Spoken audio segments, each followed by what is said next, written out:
It was well for Noah and his family, but it was not so good for those people left outside. So as we consider the Genesis, the origin of everything from this wonderful book, we'll learn some facts that I know people don't like very much.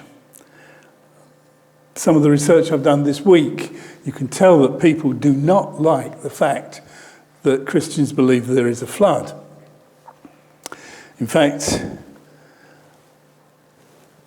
the first point that I want to make very clearly is that the flood of Noah's time is a fact. Now, it may be a fact that you don't like. It's certainly a fact that geologists don't like. But I'm going to give you just a few thoughts while we're together tonight so that you can think, is it really true? Is it reasonable to believe that there was a worldwide flood and there was a person called Noah? As we found with the book of Genesis, we find quite often we get the first mention of things all the way through this book. And we've got the first ship being mentioned.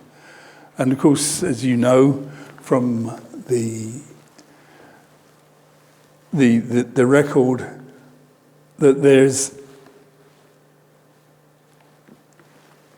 I think we're one down, Dave, I think. Thanks. The first ship in the Bible was Noah's Ark. We don't know of any other. In fact, the Bible quite clearly tells us that there was no rain prior to the flood of Noah. I think something else was coming up from the ground and watering the earth. And the thought of a flood and the need of a boat was just ridiculous. That's why people were laughing at Noah and his family as they toiled.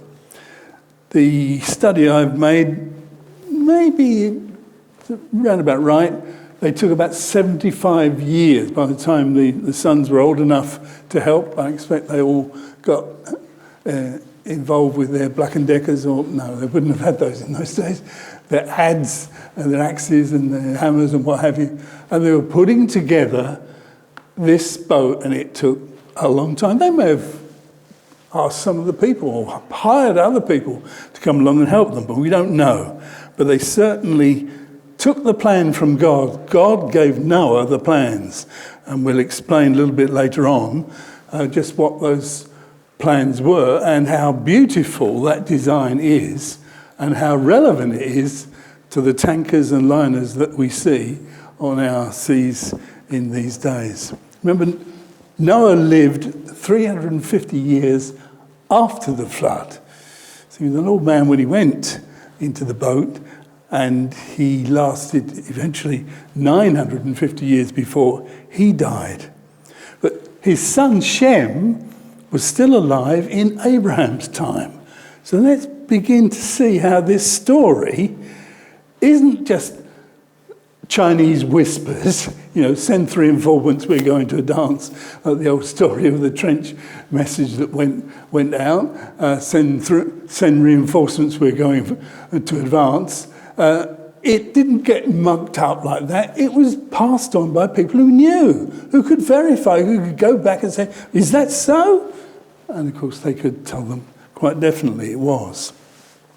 So the flood of Noah's day was a year-long catastrophe. It wasn't just 40 days and 40 nights.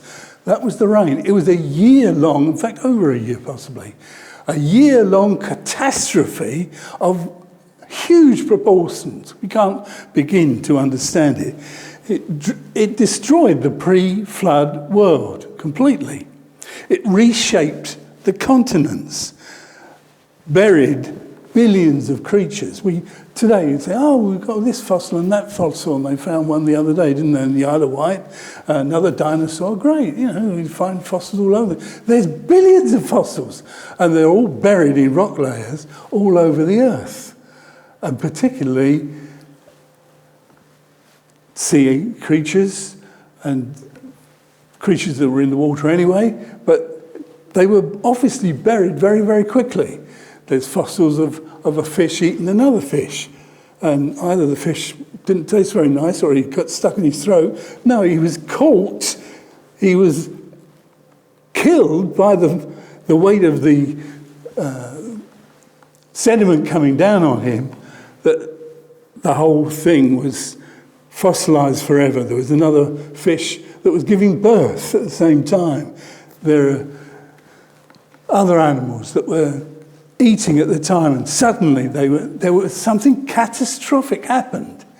It wasn't just somebody died and they rolled over and they fossilized, because it needed to be, the body needs to be covered very quickly to produce fossils. But we won't go into that in any more detail than we have. It was God's judgment on man's wickedness, and we've got to remember that. The people that got on the ark were spared. God had a plan, and he sent his servant Noah to preach righteousness, preach salvation, preach, come to my boat, get on the boat, you'll be saved. The animals had enough sense because God called them. Noah didn't have to go beating the bushes to get them. They came at God's command, and they had the common sense, as animals often do. We talk about football hooligans as animals, and I think we're insulting the animals sometimes because they show far more sense than we do. And certainly in this case, they showed little interest in what God has to say. I showed you a picture last week of a ridiculous boat. This boat here is actually a picture of a small scale model that looks something like that, perhaps. This is a scale model using the dimensions. Nobody knows exactly what shape it was, but that's a suggestion that Noah's Ark was something like that. Or it was just a chest, just a box. It didn't need to be a speedboat, did it? It needed to be stable. It needed to float. It needed not to leak. And it needed to be big enough to look after the animals in the ark.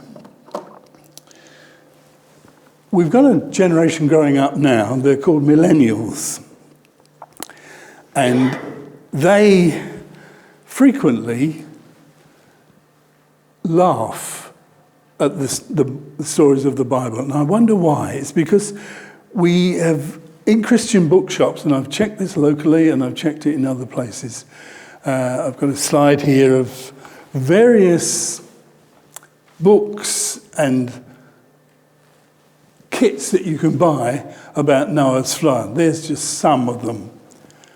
Now, can you remember the one that I showed you a few weeks ago? It was absolutely ridiculous. I mean, okay, they're cute, they're quirky, they're colourful, and they sell well, but they're a travesty of what the real ark was like. The real ark was solid, and it was safe, and it lasted for the whole time that it needed to. It may have been more sophisticated shape like this, who knows? But it certainly had windows on the top like we read earlier on, and there was a huge boat able to look after all the people that God sent, the animals and the people that decided to go in. So if you have a look at the ark, there's a chart of the parameters, if you like, that you need when you're doing shipbuilding. You need to have comfort. You don't want to be like poor old Lewis Hamilton in his car like this, getting shaken to bits. And these people wouldn't want the Babylonian ark. The Babylonian ark, according to the records, the tablets from Babylon, it was a cube. Well, they would have been zorbing, wouldn't they? It would have been awful. They would have been smashed to pieces, and so would the craft. But this boat is perfectly proportioned. It gives comfort, the best form of comfort available. It gives the best stability. You wouldn't give the best speed. You don't want speed, but you do want stability. And you also want strength as well. To have a boat made of wood this long was impossible then, and it is still today, without putting steel and other reinforcement in. There's no boat that's ever been bigger than this, made simply out of wood. God's design is perfect. And if you make a boat like this, you make it of this proportion, it will be a successful boat. There are many flood legends around the world as well. And I think many people poo-poo this, but it's important to know that there's at least 270 of them. One record said 500. Well, let's be conservative and say there's 200 records of this flood around the world. Where do they come from? All from Bible colleges or Harvard or, a church somewhere? No.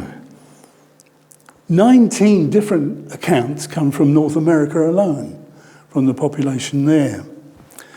The Hawaiians, ever been to Hawaii? I've never managed that yet.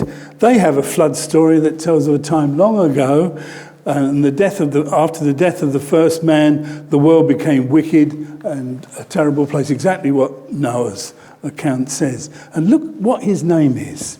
It is Nu, N-U-U. Nu. It's almost the same as Noah. And the waters came up over the earth, and only Nu and his family were saved. Fiji. Have you ever been to Fiji? You wouldn't expect Fiji to have a flood story, would you? It does. They have a flood story too. Another one from China, and their flood character, their Noah-like person, is Fuhu, F-U-H-I, well, Fu-Yi, I suppose, Fu-Yi. I don't speak Chinese or anything else for that matter, but he had 3 sons and 3 daughters, and they escaped the great flood. And everybody else on earth was killed. And after the great flood, according to their story, they repopulated the world. So we've got a story, an account that isn't just something that we tell kids because it just keeps them amused for a while. And we don't want those children to grow up to think, oh, Noah's Ark, silly thing, sort of thing you'd have in the bathtub, isn't it? Yes, it is. No, if you know exactly what the proportions are and you make the model to suit, these both are scale models and give you a pretty good idea of how big and how stable that boat was. The accounts that we have, we've already mentioned a few. The Gilgamesh epic was one, and the Noah-like figure there was a chap called Utnapishtim, and it took me a long time to learn how to say that, but he's the Noah-like figure.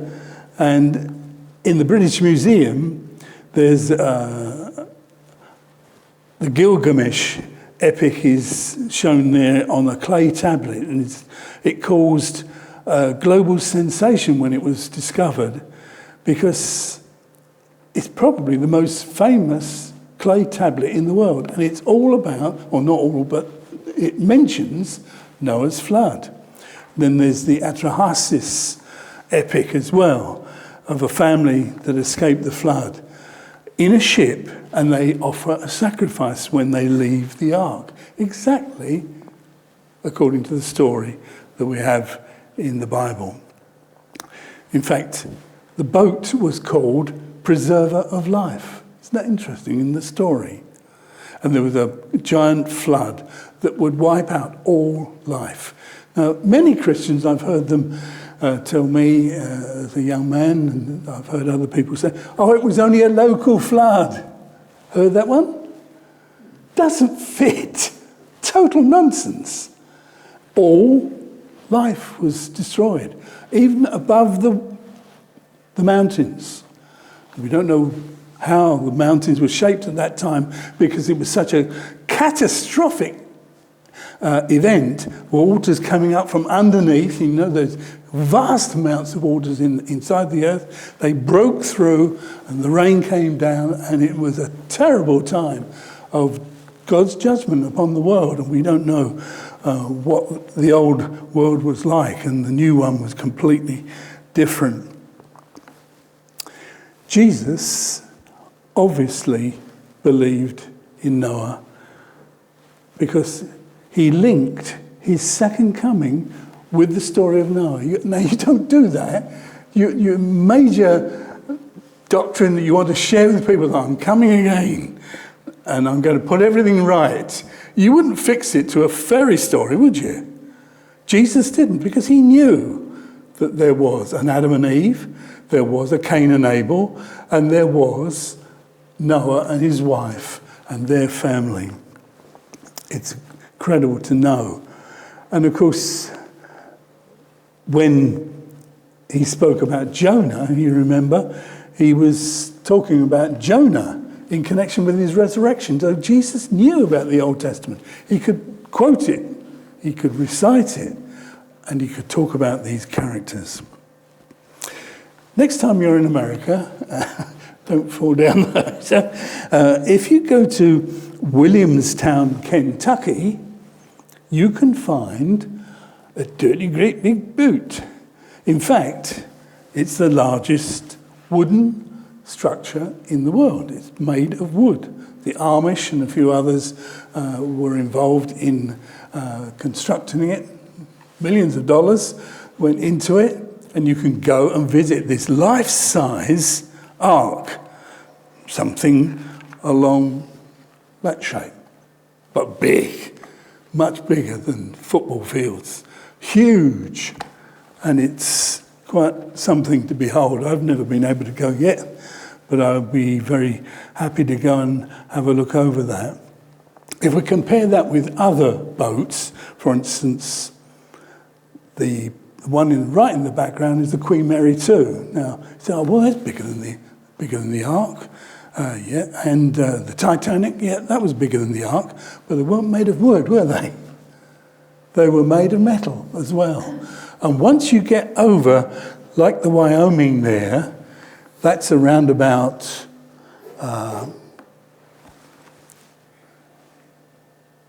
what would it be, 500 feet? Yes, about 500 feet long. But they used to measure sometimes the bowsprit as well to make it longer. But if you have a boat of that size, it breaks its back if it's made of wood. It has to be stiffened by something.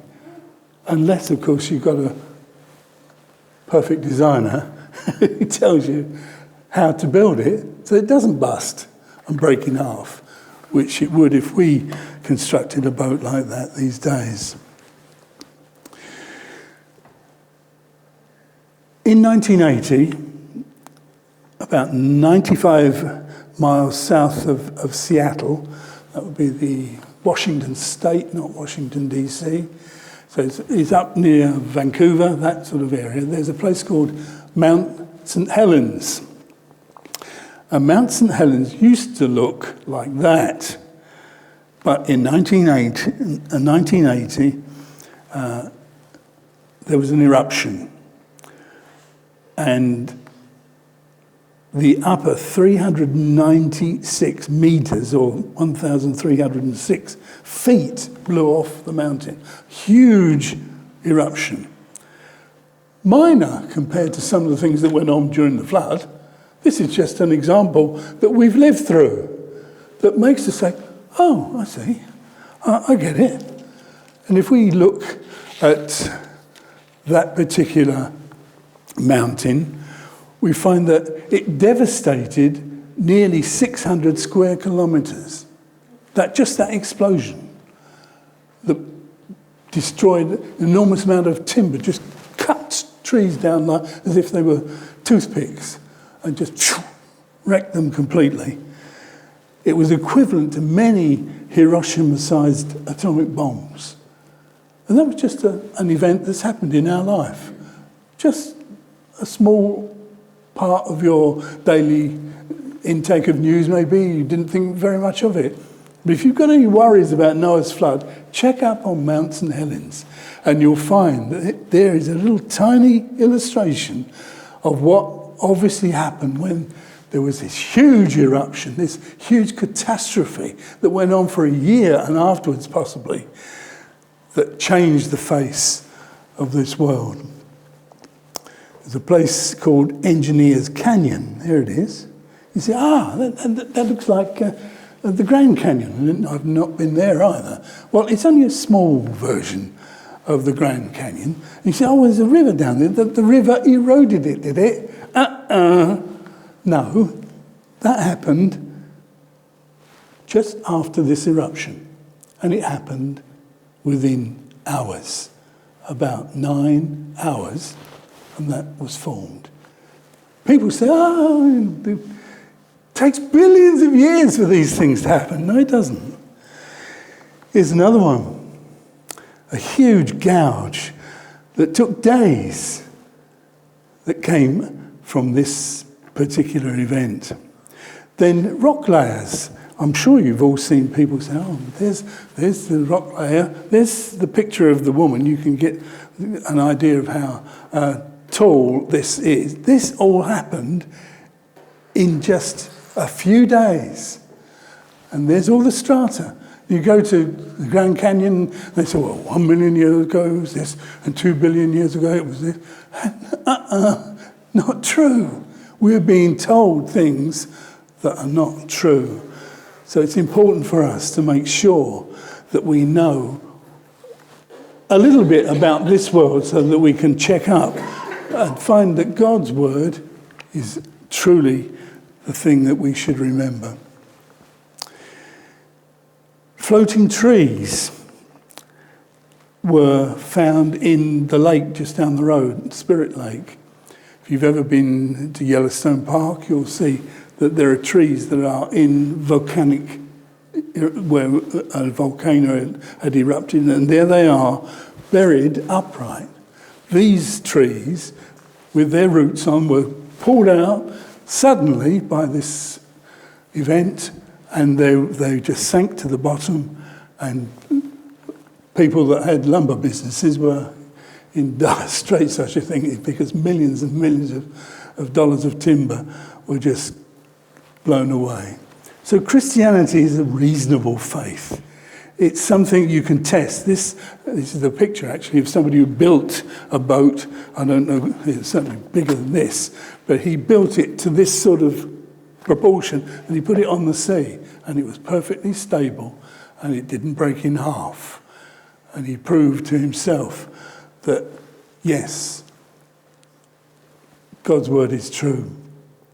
In Hebrews chapter 11, it tells us that Noah, by faith, built an ark. When he was warned by God, he listened to what God had to say, and he built an ark to save his family, and he did.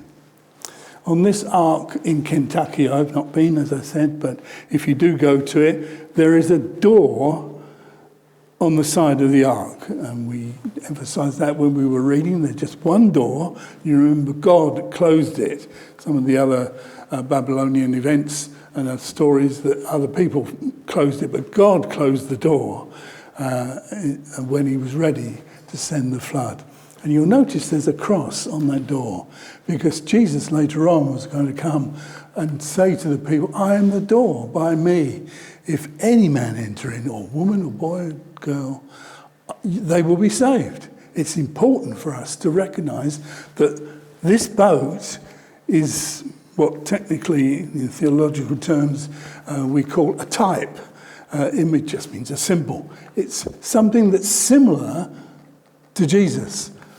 Going into this boat saved Noah and his family. Going into Christ and let Christ come into your life saves you eternally. And that's important for us to remember. So make sure that you've given your life to the Lord Jesus. A man came to D.L. Moody, the great preacher, on one occasion, and he said, I don't feel saved. You ever met Christians like that? Ever felt like that yourself? I don't feel saved. We human beings frequently use feelings as the be-all and end-all, don't we? If I don't feel saved, then I can't be saved. And D.L. Moody wisely said, was Noah safe in the ark? He certainly was, the man replied.